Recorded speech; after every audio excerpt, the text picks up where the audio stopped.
যেখানে ঈশ্বরের কাছে যাওয়ার জন্য অনেক বাধা পেরোতে হয়, কত নিয়ম কানুন, কত ভিড়। আর এখানে আসলে সেই ছোটবেলা থেকে মনে হয় আমি আমার নিজের বাড়িতেই এসেছি, সবটুকুনি আমার চেনা।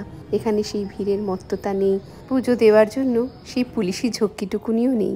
অথচ এই মন্দির দেখো কত প্রাচীন, এই হালি শহরের মতন। আসলে আমরা মন্দিরে যাই সেই ভাইব্রেশনের জন্য, সেই এনার্জিটুকুনি পাওয়ার জন্য।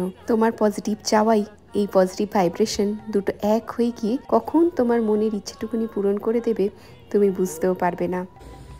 মানত করে সেটা 1 বছরের মধ্যে পূরণ হয়। আর এখানে যাবতীয় যা ঢিল বাঁধা দেখছো এগুলো সব পূরণ হয়ে গেছে, তাই বাঁধা। যে মন্দিরের গর্ভগৃহ, ইচ্ছে গাছ এবং শিলা যত পুরনো হবে, তাদের স্পর্শ করলে, তাদের কাছাকাছি গেলে এবং নিজের মন থেকে তাদের কাছে কিছু চাইলে তা সত্যি হতে বাধ্য।